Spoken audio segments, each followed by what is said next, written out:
갈수록 함께할 수 있는 일이 더 많아집니다. KBS 라디오의 경제로 통일로. 한국에서 거주하는 우리 동포들의 경제 활동을 전해드립니다. 여기는 한국동포타운. 오늘도 동포세계신문 김용필 편집국장님 전화 연결돼 있습니다. 김 국장님, 안녕하세요. 네, 안녕하세요. 예, 오늘 첫 소식은 중국 동포들이 태안 말리포 유류 피해 극복 기념관을 견학했다라는 소식이네요. 네, 본격적인 여름철이라 바다를 찾는 사람들이 많은 계절이죠. 중국 동포들도 마찬가지입니다. 지난 7월 14일엔 한중도시 5억 교류협회 주최로 중국 동포들이 해수욕을 즐기기 위해서 아주 의미 있는 곳을 방문을 했는데요. 바로 충남 태안 말리포 해수욕장입니다. 이곳에 있는 유류 피해 극복 기념관을 견학을 하고 또 즐거운 해수욕도 즐겼습니다. 해안 말리포의 유류 피해 극복 기념관이라고 하니까 이 해양 오염 사건이 새록새록 기억이 납니다. 어떤 곳인지 자세히 좀 소개해 주시죠. 네, 중국 동포들의 이번 태안 말리포 방문이 특별한 의미가 있다고 말씀드렸는데요. 2007년 12월 7일이죠. 태안 앞바다에서 유조선 허베이 스피리트호와 또 해상 크레인이 충돌을 해 기름이 대량 유출되는 사고가 발생했습니다. 국내에서 가장 심각한 해양 오염 사고로 기록되고 있는 사건인데요. 지금도 악몽으로 기억되고 있습니다. 원유 1만 2천여 킬로리터가 유출돼서 해안을 포함한 280km가 넘는 해안선이 기름띠로 뒤덮였습니다. 당시 이 사고로 전문가들은 서해바다가 완전 복구되는 데에는 한 100년이라는 시간이 갈 것이라고 예측하기도 했습니다. 하지만 10년도 채 되지 않아 태안 앞바다는 청정 해역을 되찾았습니다. 그 이유는 사고 직후 사고 소식을 듣고 한국 국민들뿐만 아니라 국내 체류 중인 중국 동포, 외국인 노동자, 또 해외 외국인 등 123만여 명의 자원봉사자들이 몰려와 기름을 헌신적으로 제거해 주었기 때문입니다. 이를 기념을 해서 2017년도에 태안 말리포의 유류 피해 극복 기념관을 개관하게 되었는데요. 네. 많은 사람들이 이곳을 찾아와서 자원봉사자로 참여했던 것을 기억하기도 하고 또 자녀들에게 환경교육을 시켜주는 산교육장으로 각광을 받고 있습니다. 중국 동포들도 자원봉사자로 참석한 사람들이 많은데요.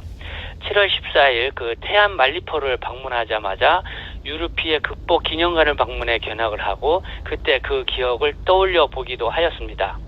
그리고 오후에는 청정 해역이 된 말리포 해수욕장에서 즐겁게 해수욕을 즐긴 것입니다. 다음 소식은 이 여름방학을 맞이해서 재외동포 대학생 교사 초청 연수 프로그램들이 잇따라 진행이 되고 있는데요. 어떤 연수 프로그램들이 진행되고 있는지도 알려주시죠. 네, 먼저 2019 한글학교 교사 교장 초청 연수가 지난 7월 8일 오후 경기도 교육연수원에서 개회식을 시작으로 7박 8일간 개최되었습니다.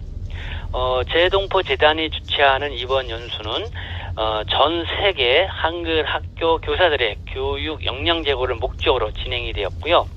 52개국 180개 한글학교에서 250여 명의 한글학교 교사와 교장이 참가했습니다. 참가자들은 한국어, 한국문화, 한국역사, 또 교수법 실습, 또 한글 학교 운영 방안에 대한 토론을 가졌고요. 그럼으로써 한글 학교 교원으로서 역량 제고에 필요한 다양한 프로그램에 참여를 하게 되었습니다. 또 한국 역사 특강, 또 차세대 동포를 위한 통일교육, 또 비영리 단체로서의 한글 학교 운영, 또 대륙별 경험을 교환을 하고요. 또 한국 역사 문화 체험 등을 하였습니다. 그리고 또 2019 재외동포 대학생 모국 연수도 7월 9일부터 7박 8일간 개최되었습니다.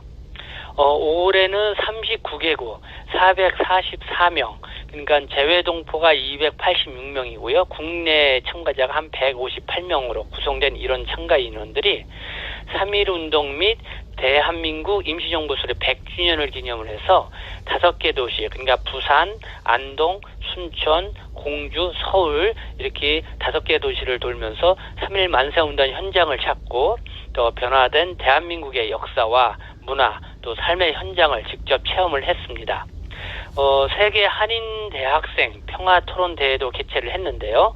최근 한반도 평화 이슈를 원어권별로 나눠서 한인 대학생들의 솔직한 이야기를 들어보는 시간도 가졌습니다. 또 이들 재외동포 대학생 연수단 중 80명은 7월 11일부터 2박 3일 일정으로 충청남도 공주시를 방문을 했습니다. 특히 공주시 방문에서는 산성시장에서 재외동포 대학생들과 공주 시민 200명이 참석을 해서요. 레크리에이션 및 나라별 장기자랑 등으로 친교의 시간을 갖기도 하였습니다. 네, 다음은 이 재외동포법 시행령 개정으로 후속 대책 간담회도 열렸다고요. 네, 지난 시간에 재외동포법 시행령 개정으로 외국 국적 동포 4세대 이후 직계 비속도 재외동포로 인정받을 수 있게 되었다고 전해드렸는데요. 고려인 동포 사회에서는 재외동포법 개정 이후 후속 대책 마련을 위한 간담회가 열렸습니다. 특히 고려인 동포들 재외동포법 개정으로 고려인 4, 5세 자녀들이 강제 추방을 당하는 안타까운 상황은 좀 모면할 수 있게 되었지만은 이 재외동포 비자를 발급받기 위해서는 사회통합교육 프로그램에 따라서 한국어 상급 이상을 취득해야 한다는 요구 사항 등이 갖추어야 한다고 합니다. 이와 관련해서 광주 고려인 마을에서 열린 지난 11일 간담회에서 고려인 동포들이 현재 살고 있는 국외 거주지에서 한국어 3급 자격을 취득하기는 사실상 불가능하다는 지적이 나왔습니다. 그래서 어려움이 많다는 건데요. 현재 카자흐스탄, 우즈베키스탄을 제외하면은 한국어 교육원이 없어서 다른 지역에 살거나 또 시골에 사는 고려인 동포들은 한국어를 배우기 힘든 현실이라는 것입니다.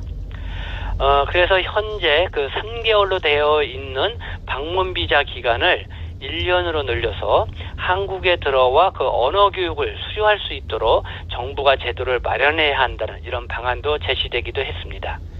네, 다음은 이 법무부가 동포체류지원센터를 추가로 지정했다는 소식도 있네요. 네, 지난 6월 14일이죠. 법무부는 국내 체류 동포들을 위해 고충 상담 또 쉼터 등을 제공해주는 동포체류지원센터를 추가 모집한다고 공고를 했습니다.